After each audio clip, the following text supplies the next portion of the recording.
Ready?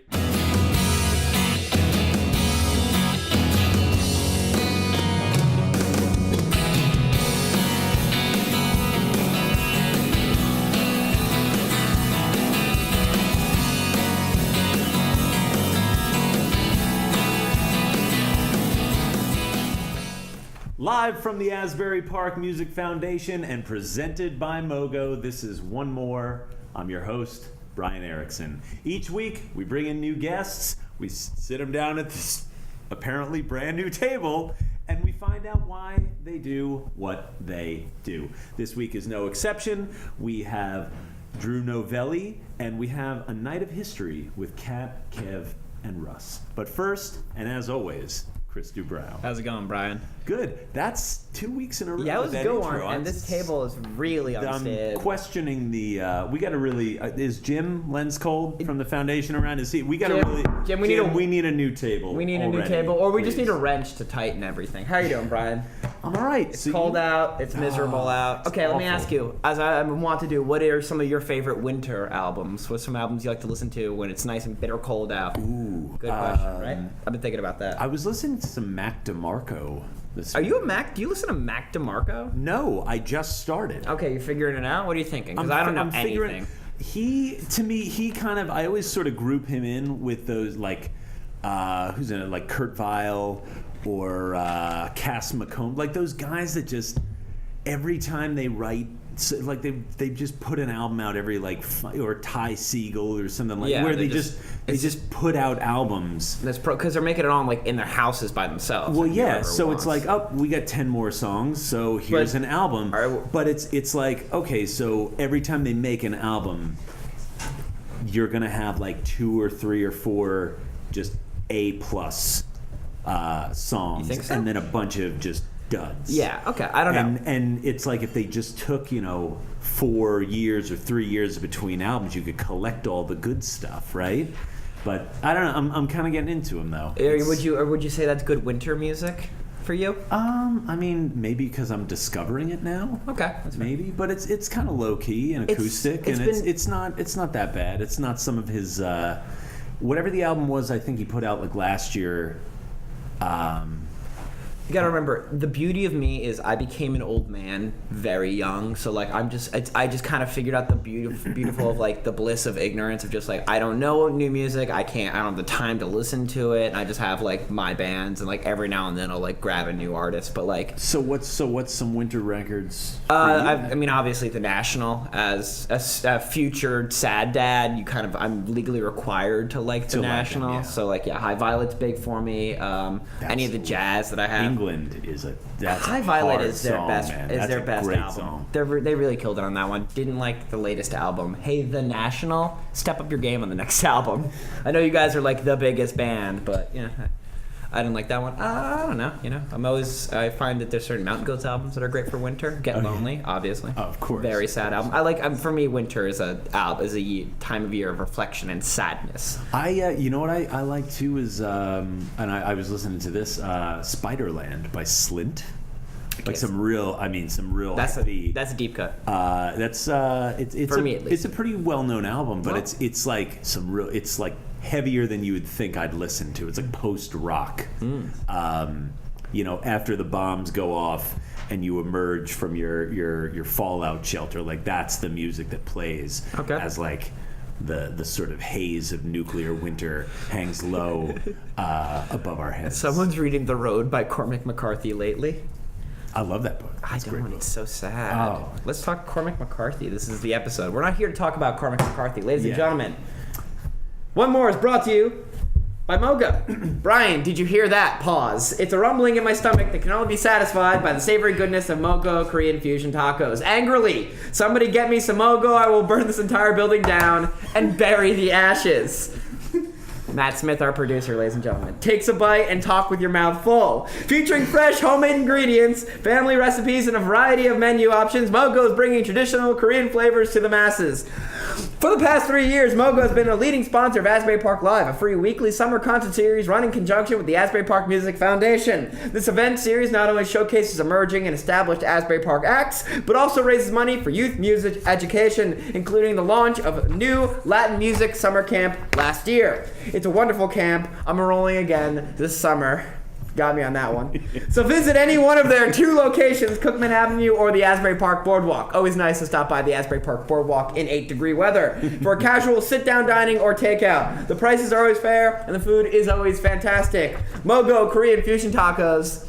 I can fit 3 in my mouth at once, and that is not their slogan. Brian. There you go. He takes a bite. All right, let us bring on writer-director, bassist for the band The Close Talkers, and the only guest I have ever seen naked, Drew Novelli. Hi. Good to see you. Hey, how are you? We're gonna break this table. Yeah. Fantastic. The only guest? Only guest so far that I've seen. Okay, I'm just trying. Actually, I know that's not true, but carry on. Hey-o! Yeah. Let's not talk about that. Yeah, well, Yeah. Anyway, I'm not going to deny that it happened. It's just It's been a while. we're not Yeah. gonna name names, Brian. No, so Robin. what Yeah. so what happened though was I guess what was it? This was back in college, right? So you And- guys were, figuring yourselves out. No, it wasn't. That's not that story. That's a different, that's a different story. That's after hours. That's Yeah. more No, after dark. yeah, the what is this, like Bill Maher? We do the post game, right? like the 3 of us and like Cory Booker or something. We're gonna bring on Cory Booker and talk about and this like episode. John, we get a generic Republican like John Kasich. I'm sure in we can here, get. too. I'm sure we can get Kasich at least. Let's get Lincoln Chaffee. Matt, write that down. Get Lincoln Chaffee. my- Get right on it. Thanks, man. That'd be great. Sorry, we're not here to talk about We need Lincoln to talk. Chaffee. We need to talk to him about the metrics. So what happens though is, thank you. I'm glad somebody got that. My political humor. So no, what happens though is we're in college. I think I'm like sitting in my room doing my homework, right? And it just you hear a college stuff. yeah, just but I mean it's the middle of the day. It's like 3-4 in the afternoon. Like it's not midnight or after. You hear a knock on the door. It's like, hey, who's there? It's hey, it's Drew. Open the door. Just full frontal. Was it like a prank? I actually. Or did you get like locked out of your room in the shower and like some crazy hijinks? I thought you were referring to a different time. I was naked in So front of you- me. so One you- of the other times. Yeah. Okay. Yeah, I actually forget this particular one, but At but a particular juncture. yeah, but no, we did a lot of weird stuff, and it's Juncture. yeah, exactly. All right, pun. That was all right. Yeah, we did a lot of weird stuff to confuse someone else with your own nudity, It's, I got that. Yeah. I confused a lot of people. Yeah. We tried to get him out into the hall, but he was flailing around so much. Like we didn't want to accidentally make contact. Yeah, Remember we talked about how we weren't going to curse anymore because we were trying to get on Asbury TV? Yeah. That's not going to happen anymore. No, Anyway. that's not. We've already and Mogo, Mogo just dropped dropped. us. Yeah. Sorry. All right. Thank you, Mogo. Yeah, we're so sorry. I really like that. I was wondering where we got those from. That was delicious. Mogo Korean Fusion on Cookman. Avenue. Yeah, Literally right up this back stairwell. Okay. Hey, Jessie. They're I think not I supposed passed. to know that though. Next block over. Okay, it was delicious. So, and I'm not being paid to say that. No, he's not a paid actor. We are being paid to say. Yeah. So I have to say first, you are in part kind of the reason why I'm here in the first place, because if you trace our trajectories, you played guitar, and then I started learning how to play guitar. You were writing songs, I started learning how to write songs. Then you kind of made that pivot to video, and now here I am doing this. Yeah. So I'm kind of curious now. I hear you're getting into woodworking, Yeah, we'll which is see. not a joke. Not you a joke. actually have some things we're going to see Yeah. later. So I wonder if suddenly I'm going to start getting very handy. Yeah, and then you'll do that and probably get better at me at that as well. Well, I didn't say better. I just said yeah. I'm following. Following the trend. That's all. You're a trendsetter, Drew. Okay, I'll take that. Yeah, I'll take it. But what what I was attracted to, in all seriousness, right away was you're making albums when you're 16, 17, 18 Yeah. years old, and I just found that, I was attracted to that right away because you made, because in my mind, like, was it 2001, U2 makes albums, but like I don't. Yeah. I didn't even play yet, but then you show up and you get like, it's photocopy artwork and stuff, but it's something. And you made something so impossible looking seem very real to me. So, what kind of attracted you to doing things like that so long ago? Especially when like you couldn't really get it out quite so publicly as you can now. I guess it's always been. When you're younger, sometimes you're just trying to impress girls or whatever with your different art forms, but. With the music and those were kind of comedy things. I did some skits and a lot of prank phone calls. Yeah, you were doing bits on this stuff too. I'm talking bits. Oh yeah, no, nothing. Oh, his middle name. This is another story. But no, I just did them because I thought they were funny. I thought I could show them to my friends. The song. But yeah, I would just slap them all together, and it was always just if it made me laugh, I would do it and.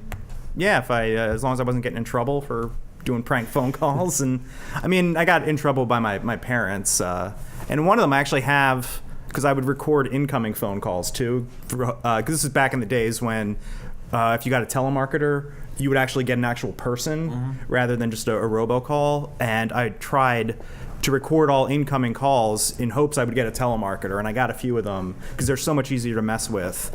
And while doing that, and my parents knew I was making prank phone calls and doing all that stuff, I have a recording of my mom calling me. Oh, she was pissed. I remember that one. She was mad. Because it was like in the summer or something, and I was just, goofing around. She probably had like a list of chores for me to do, and I was just making prank phone calls. And I have a recording of her, and like halfway through realizing that I'm recording her.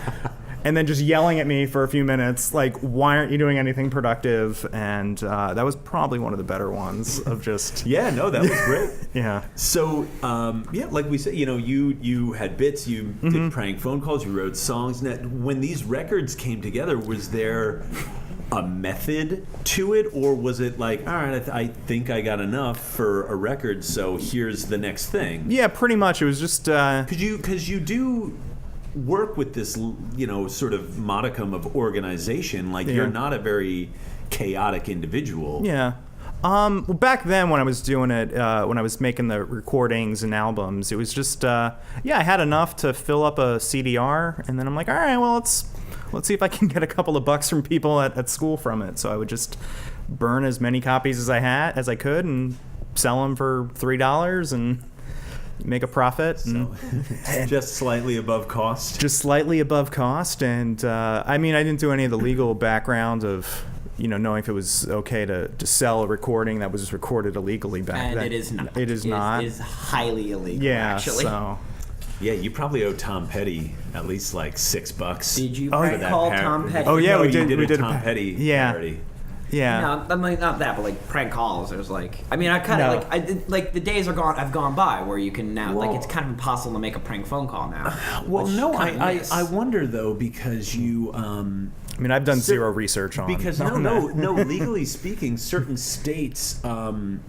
Only one party has to consent to being recorded, and if it is the calling part, if you're making the prank phone call and you're like, yeah, I'm cool with recording this, then it's not necessarily illegal. Now, don't scholars don't quote me on that, but I want court cases to quote Brian Erickson. This is maybe communication law from about a decade and a half ago, which I got a C+ in. Did you take communication law? I did, yeah. I guess so. You're a communications major. Yes, exactly. Not everybody give you a theater major. No, and not everybody should be a theater major.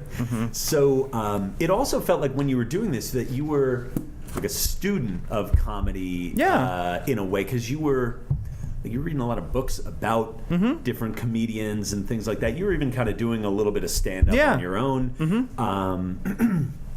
What kind of influence did that, combine with say like the pop punk music that you were listening to at the Yeah. time have on some of that stuff? Well, I guess that's, I mean, I always wanted to do stand-up, and when I was a kid, I always wanted to do stand-up, and I always liked comedy, and I guess just after learning how to play the guitar, and then, just wanted to combine that to make the silly songs, and I mean, as a kid, as a person, I've always loved Weird Al, and you know that, Yeah, and so, just writing the silly songs was just always, something I loved doing, and it was just easy to do, and it kind of covered up the fact that I can't sing that great. So if you're just singing something funny, I found it was a little easier to, like, no one's going to call you out for not singing in key per se. So now, to me, you also, because we're going to move on to, we spent a couple minutes talking about your comedy records, which I think you recorded your last one in like 2005. Yeah, it was a around while that ago. time. So then you kind of pivoted over to video, like right around the time. But as as a friend and as a fan of your work, it felt like that's kind of where you really to, from audio to visual. Well, I guess I always thought of what resources do I have to make whatever product I can make, in that, if I have, all right, I got a laptop that can record sound decent, then, all right, well, I'll make music for that, or I'll record prank phone calls. And then, all right, I got a camera that records video. All right, well, now I can make video. If I got something to edit with, now I'll make a video. And so it was always, what can I do? And then kind of think of all those things that I have, all those resources, and kind of then make it from there. So if I don't have video editing program, I mean, a camera's going to be great, but if I can't edit it the way I want, then I can't really do anything with it. So, and then on top of that, when YouTube came out, I finally had a way to show any of those things. I mean, I could make a bunch of videos, but you can't. I can't really give friends press them up on DVD, or even then it was sell them for VHS. $3. Yeah, here's a VHS of me, calling my mom or something, or prank phone calling a telemarketer. No, so when I was able to really have the tools to do the different things, and then it just kind of opened more doors and different ideas, and all the different inspirations I had, whether it be different stand-ups, different sketch comedy shows. That just kind of molded what I thought was funny, and then I kind of made it my own, and that's where it kind of came that way. Yeah, and it should be said too that this isn't necessary. I mean, it's kind of home-based stuff, but you also, you worked on Who Wants to Be a Millionaire for a while. You worked for various like production companies and stuff over the years. So this isn't just like you on your phone either. It should be said like you knew what you were doing. Yeah. I'd like to think so, I guess. What kind of challenges did you face, especially the kind of the first round when you were doing How To with Drew? You were most of the time the only person doing that. Well, whenever I tried doing projects or whatever when I was younger, a lot of times it was always hard to get people on board with my ideas, and when you're in a band or when you're in any sort of group of friends and you're doing something creative, and I always say, no money's involved, you kind of got to, everyone's got to get a fair say. If no one's getting paid and you're just doing it for fun, everyone's got to get a fair say. But if I really got a funny idea or something that I think is really funny, I've always found, I can't force someone to really pursue my idea. No one's going to be as passionate about your idea as you are. Yeah, of course. So if I can do something where I have full control over it, it's there's limits to that. It's always helpful if you can get your friends involved or whoever involved to make something a little bigger. But if I have full control over whatever goofy thing, then selfishly I get all the credit for it. So if it goes over, to all the glory. Yeah, to whatever that is. But just, I guess selfishly, if someone says, "Hey, that was really funny," I really, I would eat that up. At the same time, if it doesn't go anywhere, what could be a negative, or you could kind of look at it as a benefit. If you do something and it doesn't do well, and really you were the only one doing it, well. You're not disappointing anybody. I'm not disappointing anyone else. You don't feel like you're wasting other people's time. And that too. And also you can learn from it. And if there was a mistake, well, it's your mistake. And I'd rather see something fail because something I did wrong, not something that someone else did that I had zero control over. Gotcha. So if it's if it didn't work that out the way I wanted to, fine. That's I'll do it differently next time. And I learned from it. I mean, that's just like with anyone doing any sort of project. And Was it hard though to write, act, and direct Oh, yeah. in these? yeah, I mean, but that's kind of. Because the videos were pretty short. I mean, they were only a couple minutes Yeah. long, usually under 5 minutes. Yeah, I try to keep- How long would something like that take? Like a 5-minute video, how long would something like that take to shoot? The shooting wasn't too long. I could do for the how-to with Drews. I could do those in a day. I think the first two I did in the same day. wow. Yeah, I just when you got the mojo going and just, I mean, really, I had the ideas, and then when I finally had the equipment to do it, I just was able to kind of bang them out. And then I spent, took my time doing some other ones. Usually, it was the editing that took me a while to really get it how I wanted, and also with the how-to with Drews, compared to some of the other stuff I did, it was a lot of like jump cuts and and that kind of added to the the style of it, so to speak. Yeah. And that was, like we said, this was 10 years ago. Yeah. So that was before jump cuts were necessarily all the rage. I mean, I do think that the way how I was doing things and just the way how internet videos and those types of things that are popular now definitely has changed. And just because the way how people's attention spans work, and a 5-minute video is pretty long, even for a. I mean, once Vine came out, it suddenly became you had to get it done in 8 seconds. Yeah, no one was ever gonna watch it. I mean, it's totally true, and I kind of got mad about that because I mean, Brian and I went to school together, and we both went to school for broadcasting. So like, knowing about editing and stuff, and then seeing people on their phone making like you said, 8. How long is it? 8 seconds? Something like 6 that, seconds. 7 or 8 seconds. Yeah, just short. And that could get, I feel like I could spend a week or 2 weeks making a 5-minute video I thought was really funny and had a beginning, middle, and end, and then someone just does something really hilarious in 8 seconds on their phone, zero And that edit. was it. Like and that was Andy it. Milonakis goes Yeah. on his phone. Yeah. And like, a million views. I don't know, I And think pulls like gummy worms out of his wallet. it was also Funny or Die kind of made that, because Funny or people realized, I mean, from my understanding of it, because like Funny or Die, you saw that the videos that were less popular, that were getting less reception, were the longer ones. So people started making sketches shorter and shorter and shorter. And even then that changes the style of humor, that no longer you can really have something that has a setup and brings to a payoff. Yeah, Nothing it can't more be interesting than a white guy, talking in depth about the intellectualism of comedy. I just found that out. Please ignore me. But that seems like a good segue, because after you stopped doing the how-tos, you actually kind of put a little crew together at one of those production companies. Yeah. This is my favorite, was you made Just a Cop. Yeah, Just a Cop. And then Just a Surgeon. Yeah. Also, but those were like 30 seconds, kind of get in, get out. Very quick setup, very quick payoff, and it's out. Yeah, those are great. Have you considered, throwing those out, like making an Instagram, because those could just fit inside a post. Like, you don't need to do anything. Yeah. Have you ever considered kind of trying to give those another life? A little bit of a second life? No, I'd rather do something new. Not to say those were bad or anything, but that was I did that with a group of people I worked with at a rentals and staging company. So we rented out video equipment. That was the job. So we had access to all this great equipment, but we still just kind of shot it in a random spare room. Zero props. All the props we had I just made out of computer paper and a Sharpie. Yeah, it was great. It was Yeah, great because it was just leaning right into the fact that we know exactly what this is, and your badge and your gun, and it's just a police badge, like written on the back of a drawn on the back of a piece of paper. Yeah. Like, it was just a really funny payoff that you didn't necessarily expect. Yeah.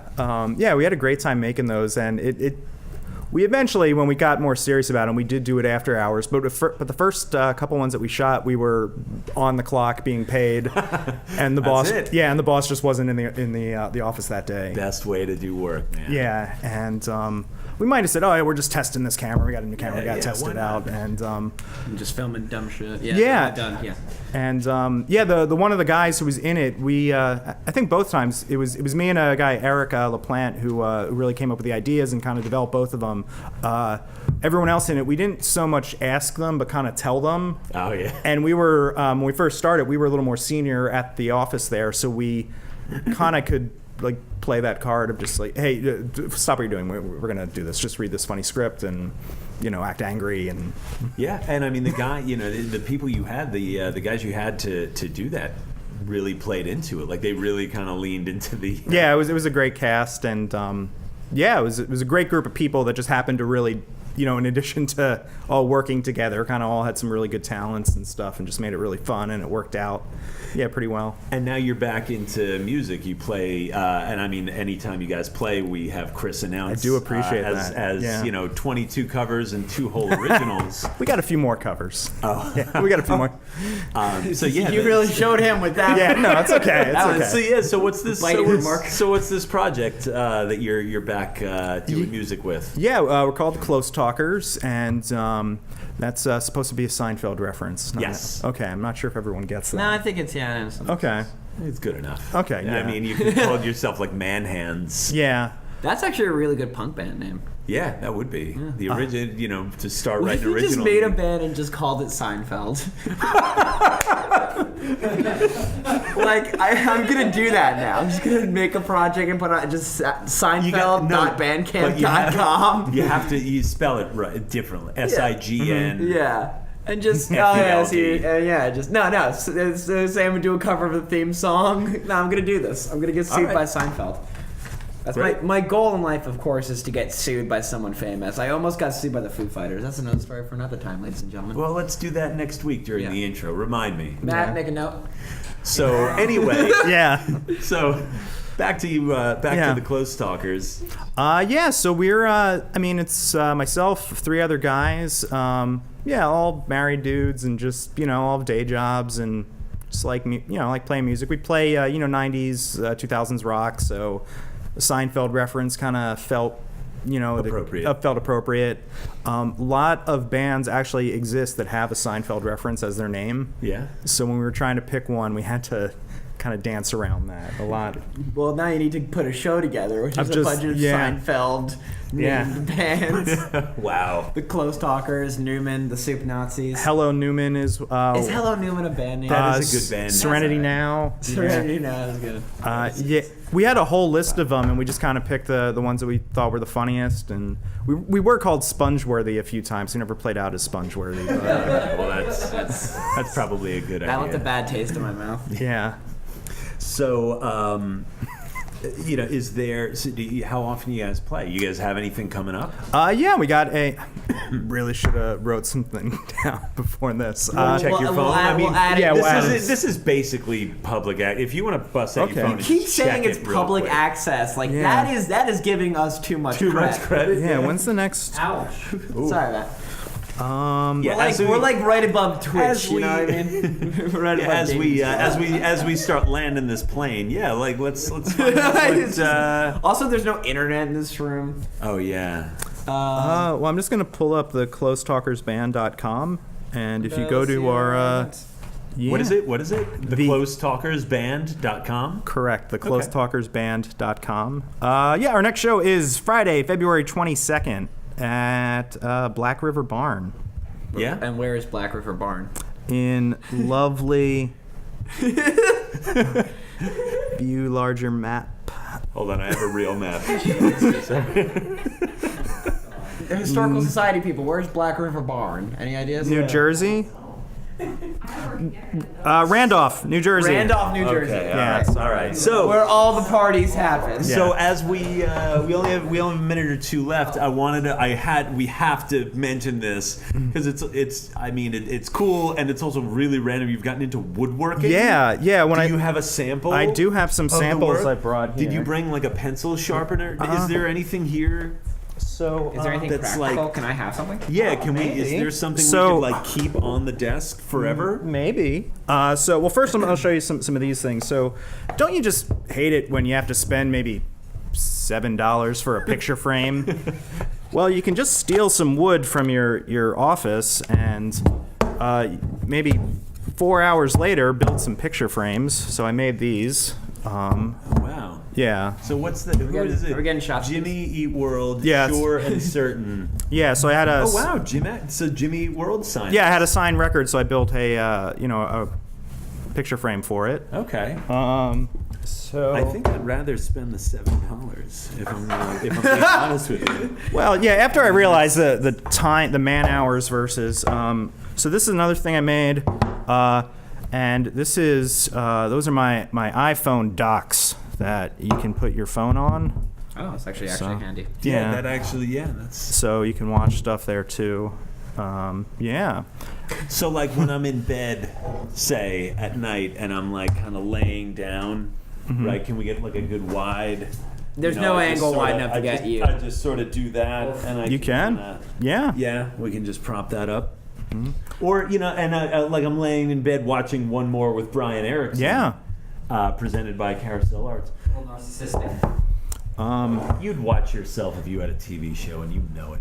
All right, what else we got? So then this I made. That's Charlie. Yeah, that's my dog there. What kind of dog is that? Charlie's a West Highland White Terrier. Oh, my best friend has a West Highland White Terrier. Yeah, they're great. Is this good? I feel like I'm adjusting to you, and it's just not. No, I can move the Is that good? Oh, you can move the camera. I learned something today about cameras. Oh, they do move. Wow. So.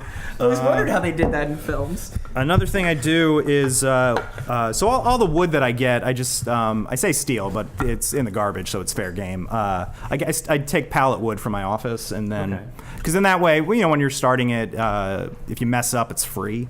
So it's fair. There's little, investment. This one I have hanging in my office at work, just a go away sign. Okay, I like that. Respect. Yeah, so that I have a router and route it all to make this. You should make another one that just says "Mom." I could. So what I did for another fun thing with woodworking is it's great free Christmas presents. So I have some nieces and nephews and nieces rather, and some cousins that have children. You just burn their name on a plaque of wood and bam, present. But how long does that take? If it's a family member, it's okay. It's a couple hours, yeah. All right. I mean, But I've met your family. I'd Yeah. say a few. Aunt Loretta, definitely worth it. Yeah, I got to make one for her You next. have an Aunt Loretta. Yeah, 100%. Yeah. It's so weird that you have that off the top of your head. Oh yeah. He was Yeah, at her totally. house for Thanksgiving. Can we get Aunt Loretta on One More? Can we? Yeah, I mean, Matt, make Matt- a note, Matt- Drew, if you can make it happen. So Bring so on your aunt. So yeah, if it's like I said, if it's like a family member or someone who's like a family member, and it may take a couple hours, maybe you would make Oh shit. this for them. What? Yeah. So Oh shit. yeah. So that is So for you. is that for us? Yeah, of course. Yeah. What? Oh my goodness! Get out of here. Well, we got to keep this. We get to keep this here. We were like, Where are you gonna put it? well, no, we're gonna keep it here. Yeah. Like I'm not bringing this. I mean, I would bring this home. I can make it. Share custody. Yeah, you can have joint custody Yeah, of it. like I'll take it on be- weekends. You get holidays. Well, yeah. Well, no. It only works that like you get weekends and holidays. Well, like I I know get it. like Monday through Saturday. You'd be one You're of those. just a communications lawyer, okay? I got my lawyers. on Wow, this is really great. Oh, good. I'm glad you like it. You spent some time on this. I did. Yeah. Wow, At thank you least so much. 15 minutes, ladies and gentlemen. That's really great. That's really thoughtful. Oh, no problem. Thank you so much. Good. I'm glad you like it. Oh, I love it. That's so great. This is the first time anybody's ever like brought to people bring their records and then they take them back at the end. It's like, come on, leave them. Well, I all this stuff is mine, but yeah. So I wanted Wow, to I wanted that's to give great. you guys something there. Can I hold it? I don't know. Yeah, You can sure. hold it. People I'm like. just gonna leave it right here. Yeah. Right now, and we'll figure out where we're gonna do with that later. I can have some more of the iPhone cases, Oh, iPhone all holders right. too. You want? You don't have an iPhone, I don't have an so iPhone. no. I mean, Okay. sure Yeah, it'll work, it is. but- No, doesn't- it's, no, it it's doesn't work with specific to the. Androids. Yeah. So, all right. Drew, leave your we wood out. got to get out of here. So, into the camera. Where can they find your band? Where can they find your videos? With that one? Okay. So, the closetalkersband.com. That's where you'll see some great New Jersey rock alternative covers. And, my YouTube videos are on YouTube. Yeah, and just search for Drew Yeah. Novelli, and they're Exactly. all. You've got like I think you've got like 100 videos up there or something. It's like 50 maybe, something. Is it? I forget. Or maybe 100 combined views. Yeah, 100. Ew. Oh. All right. No, far a lot. But thanks, Drew. Probably weren't Thanks. going in for a handshake, but okay. Yeah, there you were. no. Drew. We're ridiculous every week. Drew Novelli, everybody. Thank you. Thanks. You can clean up all your wood while I do it. I'll help you. All right, everyone. One more, sponsored by You Don't Know Jersey, owned and operated by Alice and Ed Maziak. Hey, Alice. Hey, Ed. You Don't Know Jersey has been bringing its readers all the best in Garden State sports, music, art, film, and culture for nearly a decade. Hey, Jessie, you want to know how much the human head weighs? Yeah. Because you can find that and more written about in You Don't Know Jersey. What, Brian? Brian, what? The human head, like Jerry Maguire, the human head weighs 10 pounds. Like it's just I'm just messing around. You don't act like that's a normal thing. Anyway, It is. so whether you're in High Point, Cape May, or anywhere in between, visit YouDon'tKnowJersey.com. You don't know Jersey because really you just don't. That's not their slogan. And now, ladies and gentlemen, our producer and the host of this next segment, Mr. Matt Smith. Don't get sweaty. Don't get sweaty. I'm waiting for the. How do you do this every week, Brian? I'm waiting for the light. I don't know what's going on. Anyway, I am not your host, Brian Erickson. I'm Matt Smith, the producer of the show. Up next, I have friends of mine and historic preservationists and authors, Catherine Cataldo, Kevin Cowlick, and Rusty Taglietti. Can you guys come up? I'm gonna take my taco off. Yeah, go ahead. Did I say your name wrong again? Chris, we gonna get the Ed. Oh yeah. Okay. Grab some copy. We run a tight ship here. Oh yeah. Hey guys, take seats. Say whatever you want. All right. You two sit here. Okay, sure. Sit at the end. How's it going, guys? Oh. It's been roughly a year since the last time you guys were on. I think so.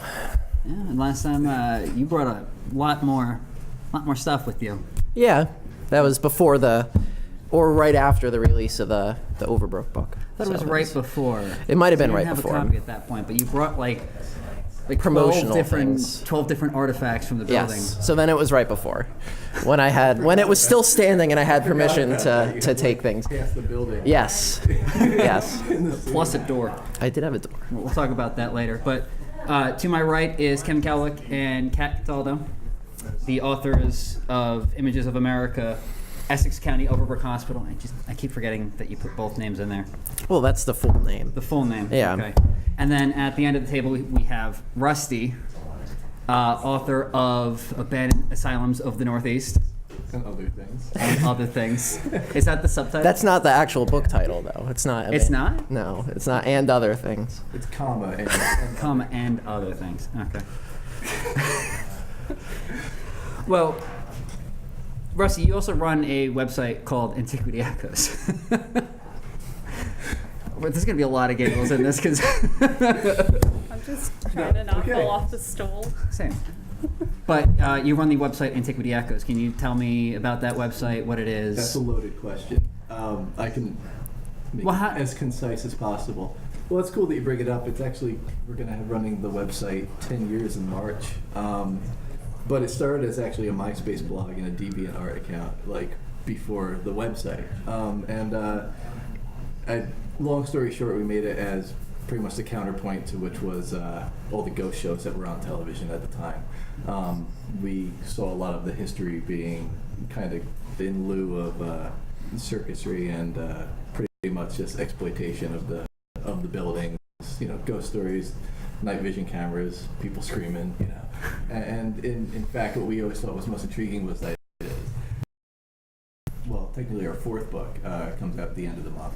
So 3, excluding your own Images of America book, correct? We have just a for the Antiquity book, Echoes? that's the Weird New Jersey publication. Oh, okay. And we have a book titled Antiquity Echoes, which is a coffee table photo book. Then we have the Greystone Park Psychiatric Hospital history book, and coming at the end, an Asylums of the Northeast. Cannot venture a guess. It's about cats, mostly. But obviously it's about abandoned psychiatric hospitals, and that's one of the abandoned psychiatric facilities. And I already know why I'm in followed, but we'll get into that later. So what got you into abandoned hospitals? So I would say that the interest rooted back in photography. I was always into photography first. So, you know, I was always taking pictures. I was always taking pictures of anything. And then it was basically wanting to explore curiosity and adventure. And, you know, you would see Overbrook was my first hospital I did, probably back in late 2011, early 2012. And it was, I drove a little bit to get it by myself, go there, and then, I got out and walked around and was just like, wow, look at this. And it was just like endless adventure and curiosity. I wanted to see what was in every door. I wanted to see what was behind every corner. It's like everything was left there. And then that's what sparked it. It was just closed the doors and walked out, and that was that. So that's sort of what got me interested in it. It was mostly a photographer first. I got interested in this, and then after the first time, the thrill gets you, and everything kind of just plays into it. And then you're like, wow, this is really fun. You get to see a lot. I've always been interested in history too, so that also played a big role into it. Yeah, it was actually through Kat. You're the first time I ever went to Overbrook. It was with you. That's right. And the first time I went, like, you weren't even able to on the trail, standing outside the building. You're just go in. You'll be. Times taking you places, and you're kind of like uncertain. I know. It was like, yeah. I'm not sure what to expect from this. Well, that was when I was still getting my feet wet, so it's like I Yeah. didn't want to go anywhere alone. Like I heard like stories about security and sketchy floors and whatnot. I'm like, no, Yeah. no. Now it's a different story, but Yeah. I feel like we've not really ever been someone that's afraid of anything. Like I've just always been someone who just like gets out there and just does whatever. And so like I was never really afraid of these places. I was just always like, it was like the next adventure. And growing up in New Jersey, like I always read Weird New Jersey, and actually I found Rusty and Christina like years ago when he was on MySpace and would follow them. And when I was in, grade school, middle school, not to make you feel old, Rusty. I'm like ancient. But I would. I keep going out exploring because like if I stop, my body's just gonna like seize up. Weird New Jersey in general, growing up, and I would be on like the forums back then before exploring really had like a culture to it. It was just like Culture is used very Yeah. loosely use the term, but I would go on like the Weird New Jersey forums, or back then you had like the Essex Mountain Sanatorium website, the very Welcome to hell. interestingly made website Yep. with the kind of like MS Paint logos and things like that, and that's where you would hang out and meet other people that were weird like you. UER. I was on UER. And things like that. real quick for the people who don't know, what is UER? An urban exploration resource. It's it was like a website. It's kind of dead now, but like not really for some reason. It's Still those people who hang on. Yeah, it's interesting because the way that runs is you come up with a screen name and it's completely anonymous. And the rules are you cannot associate it with your own identity in any way, shape, or form. Mm-hmm. Like you'll be banned from the website if you associated it with your identity, or if someone else exposes like, hey, that's this person, boom, it's gone. So I was a member of that I signed up for it late in the game, probably going on 4 years now. Because when I did this earliest, I didn't actually talk to anyone. But that was a cool resource because, it was purely, there's different forms and you're able to share, and it's purely anonymous, which is, I don't know, I like the anonymous aspect of it a little bit. Changing gears real quick, because you mentioned Weird New Jersey. I actually want to ask you how you got involved with that. But I always see your photos. I always see your name in them. It's pretty topical. Overbrook. In 2009. Is Overbrook's like everyone's first time? I feel like it is. It's like, It is. It's like, Overbrook. Okay, this is during the era of MySpace. So it's late 2008 or early 2009. We were driving down Fairview Ave, and we weren't going to go to Overbrook. We were just driving down, and all of a sudden it's like suburban, it's like white fences, and there's like homes and stuff, and then all of a sudden there's just these gnarly trees and this like These buildings like acres staring over you, on both sides of the road at that point, of just abandoned brick buildings and the sprawling one on the left side. And we actually just did a U-turn, and I just drove my car into the property and just parked it behind a building, and we just walked in at that point, and we didn't know at the time that was when like they were being really strict with security there. We actually didn't know what it was at the time. We kind of gathered the fact that it was a hospital and possibly a psychiatric center, but we actually did not know anything about it at the time of our visit. Afterwards, we researched it, and we put together like a blog post on MySpace, and it's actually that blog post on MySpace which is what attracted Weird New Jersey's attention to us, which is like a really weird sentence to say. And from there, we actually wrote and helped put together with photography the story for Reed, New Jersey on the Essex County Hospital Center, Overbrook, as it's also called. So yeah, very topical. Everything's Overbrook. And the tunnels at Overbrook, but I feel that'd be a little bit too off topic. It's a good story. Basically, I pulled an all-nighter at a friend's place, and then sleep deprived. I'm like, yeah, this will be a great idea. And I got halfway through the tunnel, I'm like, nah, I need a nap. So I literally laid down and napped for 20 minutes. At least you woke up. Yeah, it was pitch black. It was an easy sleep. So you both wrote Images of America books, as we've discussed, but obviously you started yours on Overbrook because that was your first. Fell in love with the place, and I helped you steal a door from. I had permission. Yeah, Not you really did have stealing, permission. but It was, I brought you along for the adventure. and what an adventure that was. I But had permission. You can be scared of anything. well, granted, half the building was missing at the time, so. It was under demolition. But that was probably the only preservation effort that was going on for the place, was the stuff that you were doing, because the redevelopers came in and basically said, "Nah, do away with all of it." There are a few things that I wanted to save, but never got the opportunity. But Yeah, not a lot. You know, the Historical Society was able to save, mantles and a lot of architectural elements of the buildings as well. Yeah. I was able to go in with the historian, and we uncovered these patient records that actually dated back to the 1890s. So, the Essex County Hospital started in, the 1870s in Newark before it moved to where we all know it in Cedar Grove, New Jersey right now. So that opened in, the 1890s. So those patient records were original to that location opening. So those were taken out. We preserved those. We donated those to the Cedar Grove Historical Society, Verona Historical Society, and actually some are going to the New Jersey Historical Society in Trenton. wow. So Roughly how many did you save? a couple cratefuls. Cratefuls, hundreds, yeah. I mean, a lot were moldy, and some I things couldn't remember be that room in saved. the basement. Some got sent. So as Kat said, the moldy ones, we actually still we removed them all. Some were in severe neglect. Those are in the historian's hands right now. Then there's a place you can send them to, and I believe it's in Massachusetts actually, that completely, it's kind of expensive, but they restore them to pristine condition. So.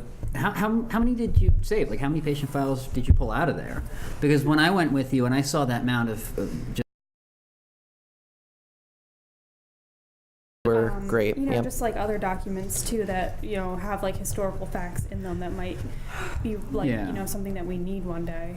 And for people who don't know, the annual report is basically, if I remember correctly, it's basically everything that has happened in that hospital over the year, every Right. significant It's a change. summarization, And they Yeah. resubmit it to the state, so the state has a record of what's going on at the hospital annually. Yeah. Annual report. And it's really cool because it's broken down per department of the hospital too. So you'll have the accounting, and then they are mandated to run all their numbers, revenue, and everything, their expenses. And then, you can go into psychiatry and they'll have surgeries and they'll literally list. And what's interesting is like how many lobotomies were done that year and how many hydrotherapy treatments were given that year. And it's that stuff that is mandated that they list. It goes to Essex County, and then it goes to the state of New Jersey. I remember in the Greystone annual reports, one was, I think some of the most valuable stuff you could glean from them was probably the personal anecdotes from the head physicians or doctors about basically what it's like at the hospital. Not necessarily a statistic so much Yeah. as this is what the spirit of the hospital is this year. And that's probably one of the most interesting things that I've sort of come across, and not personally, but like I've read up on, is the experiences, those anecdotes of the hospital that year, because that really gives you a true idea of what it was like to be in those hospitals, because there's a lot of stigma about psychiatric hospitals. Everyone thinks that everyone's like batshit insane and every patient is violent, when in actuality it wasn't. It was only maybe even just a small portion of that population. but that's the actual light that gets shed on these places. Yeah, people don't like complex history, so that's why they tear them down and build housing developments or big empty fields. Yeah, well, that's part of the reason Such why as you guys both of are here these today, places. and So sort of what I do on the side of all the video stuff is I take a lot of pride in at least preaching historic preservation. You guys do a lot more than me in that, and especially you, because one of the things I want to touch upon with you is preservation works. If you'd like to discuss it. I know. What would you like to know? Everything. Oh, Lord. Sort of, well, I can sum it up again.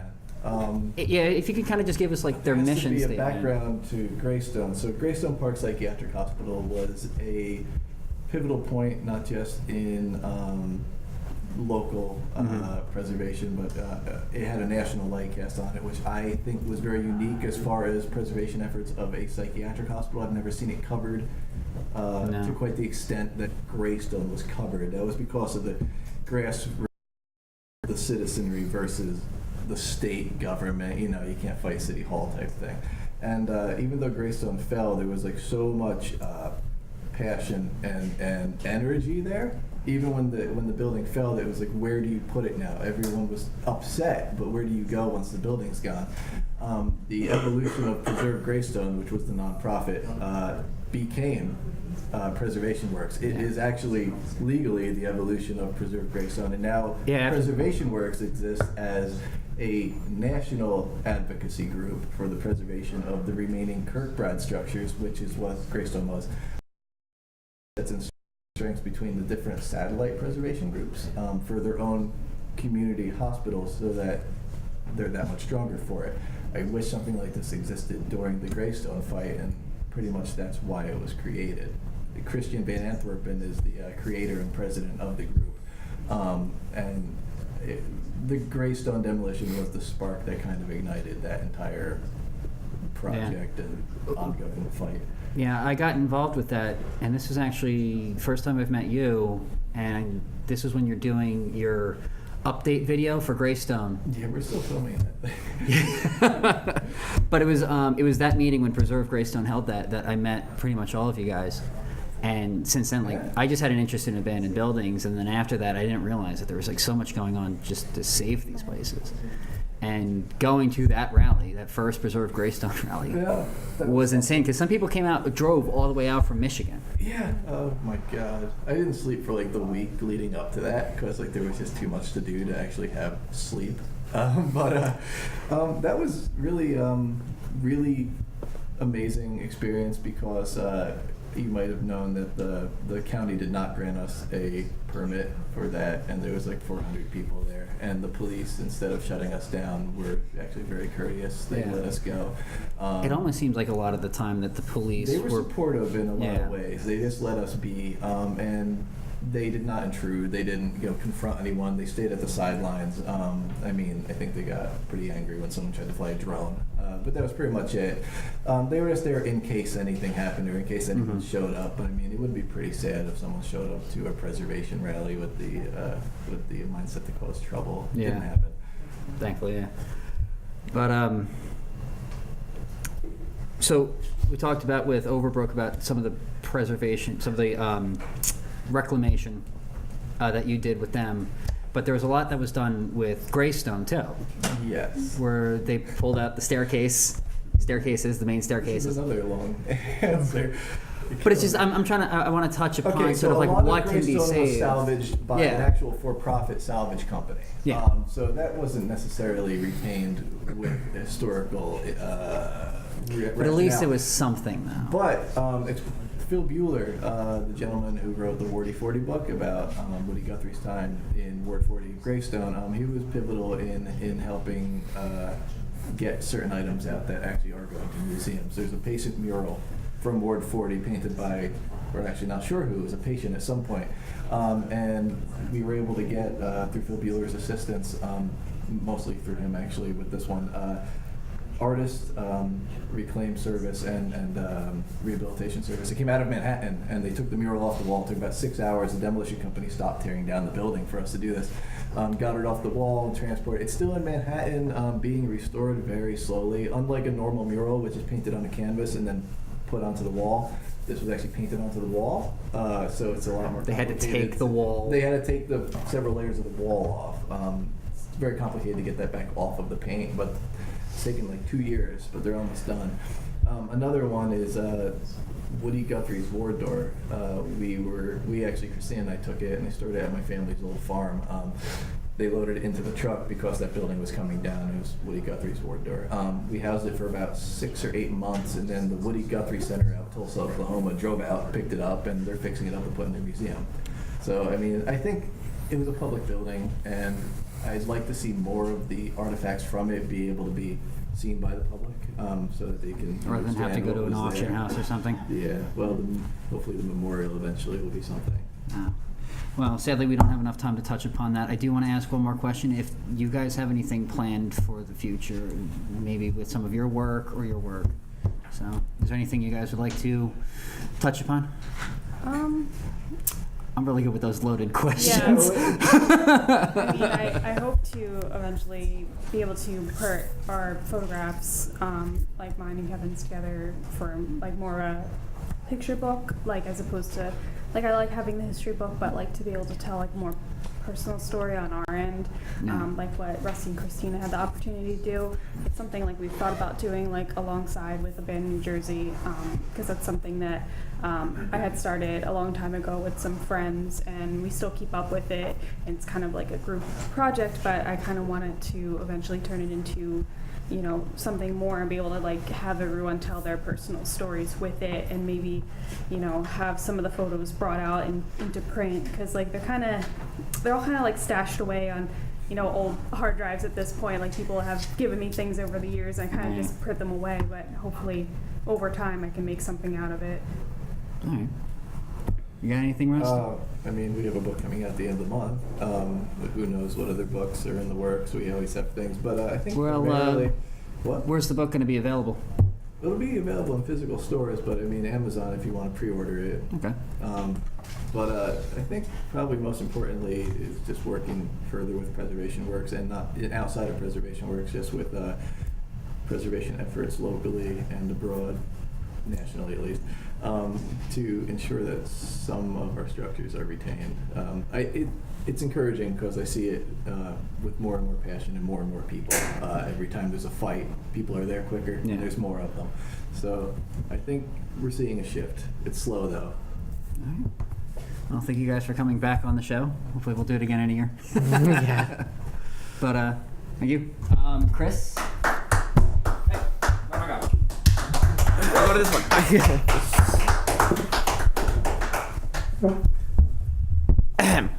OneMore is brought to you by the Asbury Park Music Foundation. APMF, or AMP, raises money to support youth music programs throughout Asbury Park that provide lasting skills, self-confidence, and life-changing experiences for underserved kids in our community. This includes funding for the Hip Hop Institute, the Boys and Girls Club of Monmouth, in-school music programs at Hope Academy, and scholarships for kids to attend the Lake House Music Academy located right over there. APMF, or AMP, also hosts concert series throughout the year, whether it's Music Mondays at Springwood Park or Asbury Park Live over the summer, Suburbia Friday nights, or the Sunday Songwriter Series. APMF always has something going on. Check out their calendar for more details. If you're interested in making a meaningful difference in the community or keeping Asbury Park's legacy of music alive, head to asburyparkmusiclives.org to make a donation. And while you're there, pick up a Music Saved Asbury Park t-shirt. Connor Bracken has like 6 of them. Excuse me.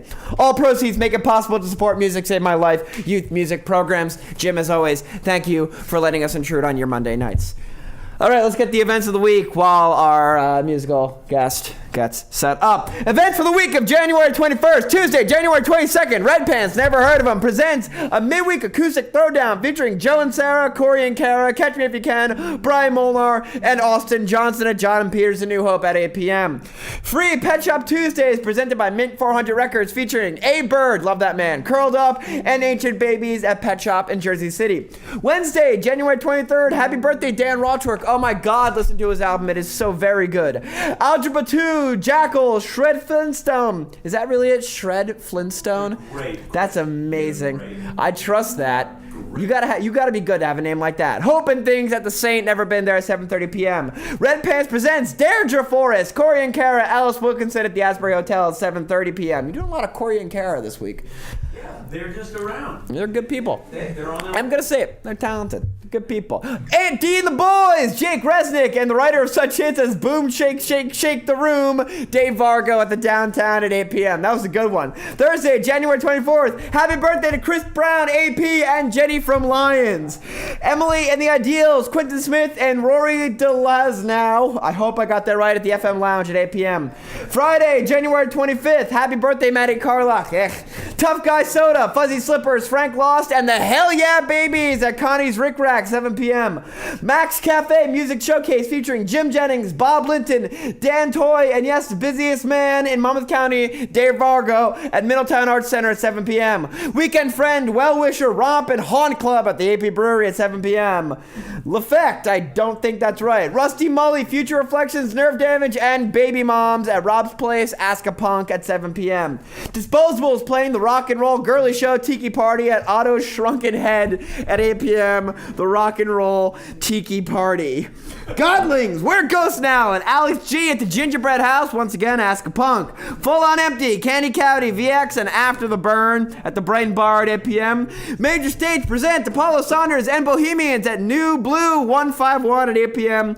Brian Hansen Band, Brian Herring of Ernest, and Brian Erickson, never heard of him, at Asbury Hotel at 8 p.m. And the Shady Street Show Band at Langosta Lounge at 10 p.m. Saturday, January 26th, Far Out with Blaze, Airplane Man, Backhouse, and Electric Sensei at the Saint at 7:30 p.m.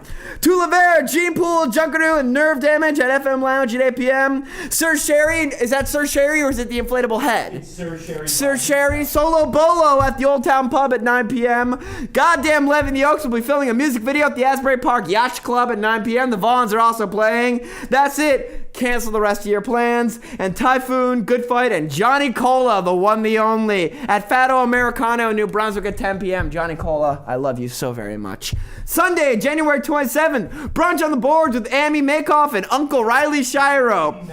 Amy Malkoff. There's no L, but okay. Amy Malkoff and Uncle Riley Shiro at Langosta Lounge at 1 p.m. The Nobodies, Vendetta Rose, Dan Amato, and the Sentimental Gentleman at the Chubby Pickle at 4 p.m.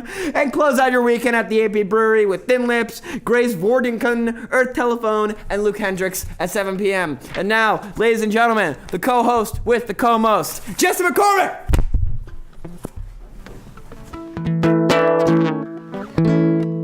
Thank you for having me. I've never been here before. It's a really great set.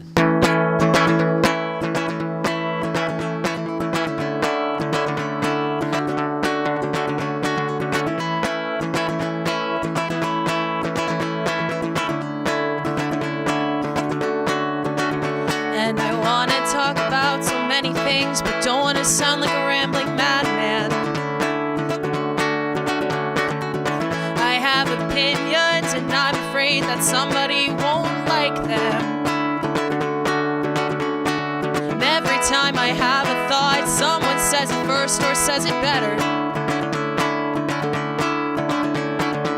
So then I'll drop it and I'll sit around and feel just like a quitter. And I want to talk about people, mostly ones who I tried to help out, who turned my water into whiskey, give me junk food or make out. But every time I'm brave enough, something comes along and shuts me up. A look from the crowd that fills my heart or gets me really drunk. And I wanna open up about you and this and me, how I could live somewhere else, how happy I should be if I continue to suppress how much I'd like to scream. I might actually combust, but I'd rather keep on faking self-esteem.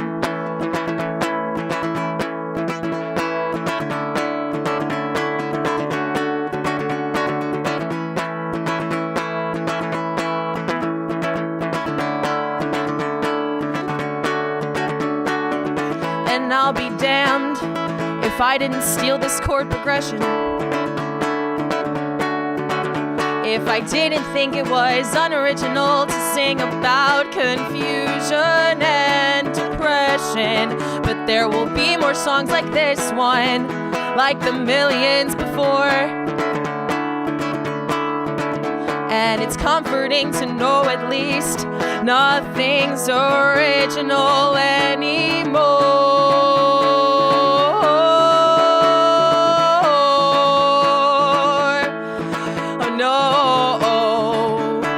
Nothing is original anymore.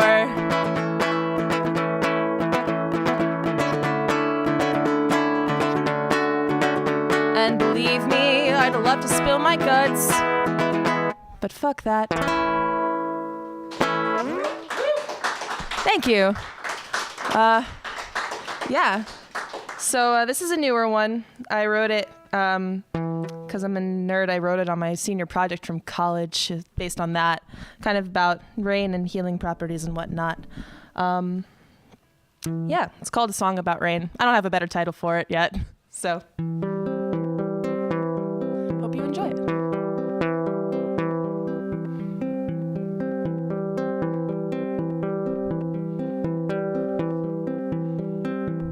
Find me outside. Find me standing outside in a storm.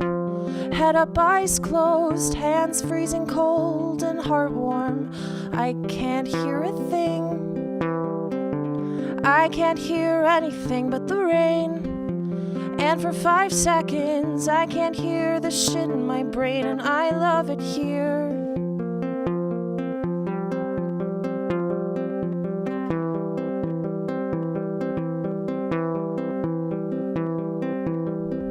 I kicked off my shoes. I felt the earth underneath my feet move. I slide in the mud and my legs bring me wherever they choose. And my fingertips crack. My fingertips start to crack and bleed light. And I let them shine 'cause they're mine, and that's alright. And dear God, I love it here.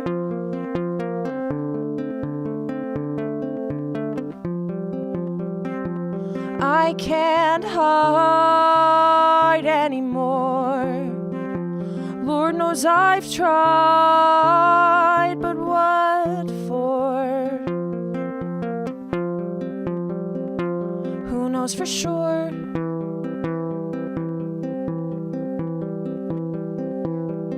So meet me outside.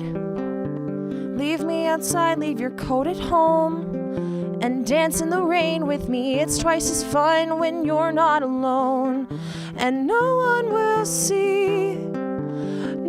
see us, so you can let go. Kick off your boots, close your eyes and feel the rain flow. Hold up your hands, let the light from inside yourself glow. I know you just love it here.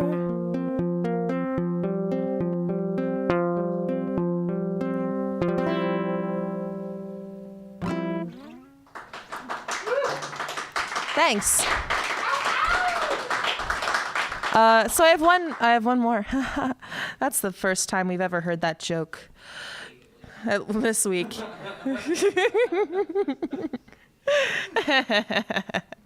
Anyway, this song is available on my Bandcamp page, jessiemccormick.bandcamp.com. If you don't know how to spell McCormick, look in your spice cabinet. It will become clear to you soon. So yeah, it's called Come Back. Please give me $1 for this song. I like it very much. Yeah, that's all I need for this.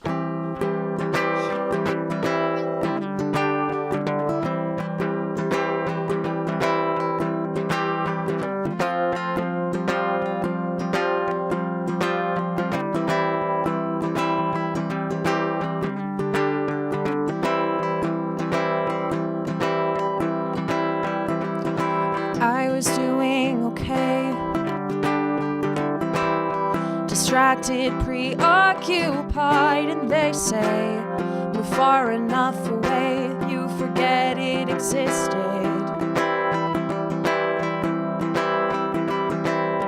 But if I turn around, I might hear the old familiar sound of your voice, and I'm afraid to admit that I missed it. 'Cause I'll start to dream, and for a minute it'll seem like you've come back.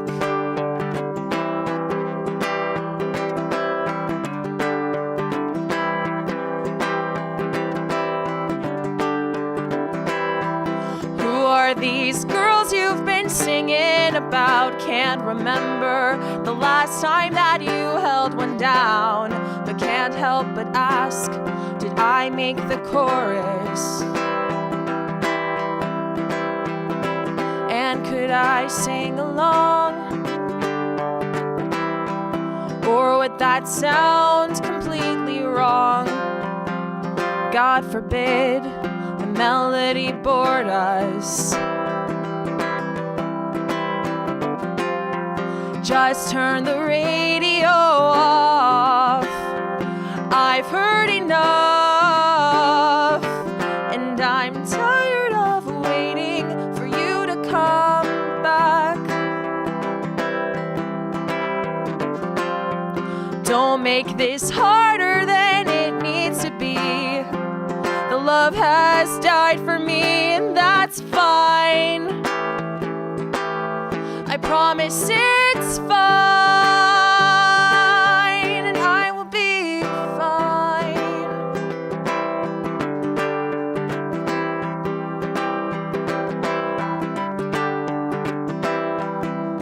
I should tell you, I found new music to listen to, but I think you knew that's what we needed. Maybe we'll sing again. I still hear your song now and then, but hey, I think it's best to leave it.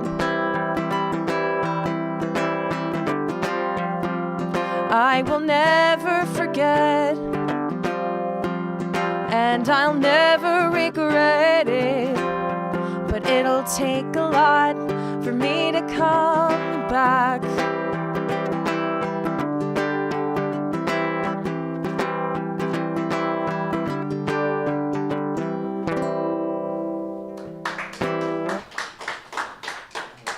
All right. Thanks, Brian. Thanks, Jessie. Pleasure to be here. You guys, are Kat, Kev, Russ, are you guys coming out? Yeah. Drew, come on out. We'll all take Hold my beer. we'll all take a bow. Well, not really take a bow. Oh, I was gonna stand together. Yeah, yeah. Yeah. You're trying to get it, aren't you? There it is. I got it. All right, cool. Oh. That's a wow. That's a Doctor Who hood? Is that a Doctor Who? I'm not commenting on that at this time. That's a Doctor Who hood. I think that's okay. Okay. Okay, so for Kat, Kevin, Russ, for Drew Novelli, for Jessie McCormick, for Chris Dubrow, sponsored by Mogo, live from the Asbury Park Music Foundation. Joining us next week as a permanent member of the cast, Jessie McCormick. Yay. I have been. That was a really awkward announcement, by the way. Jesse's going to be part of this. Sorry, everybody, it's fine. Just so you we'll know. see you next week. It's good. Just Little see ya. plug. Bye. Bye, thanks.